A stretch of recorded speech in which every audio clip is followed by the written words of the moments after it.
I would say this, given it's our debate, but I really like the fact that our democracy can still have this discourse, civil engagement, heated at times, but a proper discussion between two leaders in front of a group of voters. And some parts of the world, and the democratic world right now, where you can't imagine an event like last night happening as we brought it to our viewers. And I think that's a strength of our democracy. It's hugely strong, and we underrate that, right? Look, if you did the same thing in the United States, imagine the invective that you'd get from either sides, because that's where the debate is in the United States at the moment. So you should be really proud of it. I think it's a great thing. I think that Sky's always done a great job with it. One thing I would say, though, is I think that leaders should not be afraid of taking on the public. They're not some kind of folk hero. So when the guy says that, my son, his university basically uses international students, I think it was an opportunity for Peter Dutton to say, that's all well and good, mate, but how many students? 1 million, 2 million, 3 million, 10 million? When the guy says not 10 million, say, yeah, okay, let's walk it back.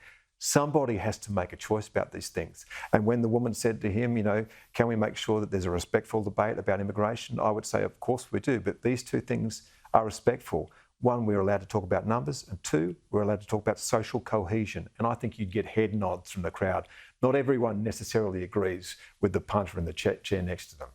Oh, that's for sure. We saw that too last night with some of the questions, even back to back, opposing views. But I want to wrap up, get your thoughts on the coalition's gas plan. I've spoken to people in the industry. They're really scratching their heads as to how this is going to work. In terms of things like, you've got to get the gas from Queensland south to make that whole thing work. How do you do it? The pipelines are full. How do you do it and still meet these cost benchmarks that they're talking about? So look, first and foremost, getting more gas in the system is absolutely essential if we're going to get the price down. So at least their head and their heart is in the right place. Then the question is, how do you do it when we're not using the gas under our feet in New South Wales and Victoria? So the first issue you raise is a really important one. The pipelines are full. You can't get this gas south. So how are you going to bring down the price in the short term in New South Wales and Victoria? The second thing that they're talking about is uncontracted gas. Now, sensibly, they're saying, if you've got a long-run contract, you're Japan, you're Korea, you're wherever, that stays. We're talking about that gas which is not contracted and sold on the spot market. But what will happen? Well, if the incentive to sell the gas goes, so will the gas. You'll find that uncontracted gas dries up when people aren't getting the price for it that they think it's worth. Because when we use the term, it's very complex, but just to explain it, when you use the term uncontracted, it means that those companies like Shell and Origin then go to the international market and sell that gas at the highest possible price. And it's part of their commercial framework that they set up these assets a decade ago. And it was under that, that planning, including selling some of that stuff internationally, that they were able to make their business case stack up. So then a decade on, you're telling them, no, you can't sell that internationally, sorry. Yeah, no, the other thing too is that people need to understand how this works, right? Those countries paid for that development, right? Yeah. On the understanding that they would get long-run contracts.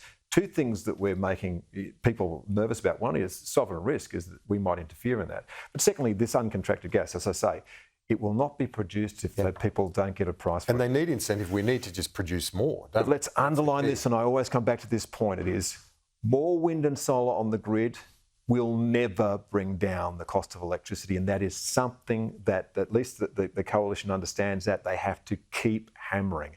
It is the cost of fuel that will drive the cost of electricity, and that fuel will either be coal or gas. And at the moment, the gas price is way too high. Let's just go back to one other thing from the debate. The work from home exchange, I did put this to Peter Dutton and Anthony Albanese. The fact that Chris Minns is actually supporting getting back into the office for public servants. Have a look at this.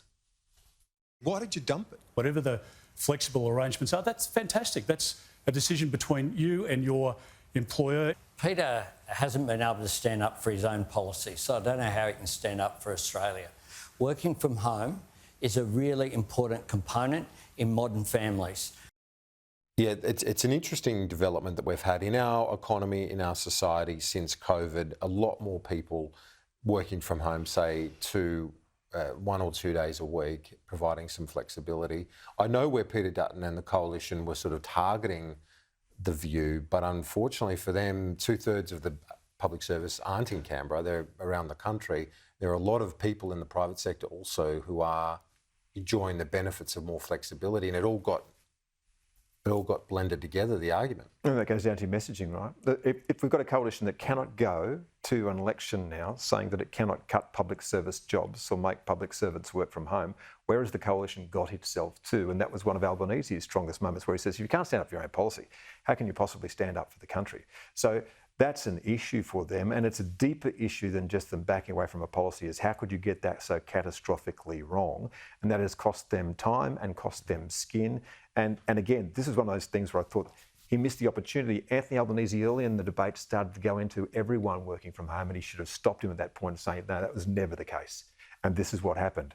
You misrepresented it, as you do, I would have said, on so many things. Yeah, indeed. That would have been a moment. I wonder, did Jane Hume, did they take it to focus groups? Did they test this idea? Because you would test it in your own office and you'd pick up pretty quick that that had hairs on it, that policy. But Chris, thank you. Thank you, Appreciate it. We'll talk to you soon. The campaign defining debates continue tonight on Sky News. The Treasurers face off in their first campaign clash. Ross Greenwood to moderate that debate tonight. Then we have the energy debate on Thursday. That's with Bowen and O'Brien, and Tom Connell is going to be overseeing that one.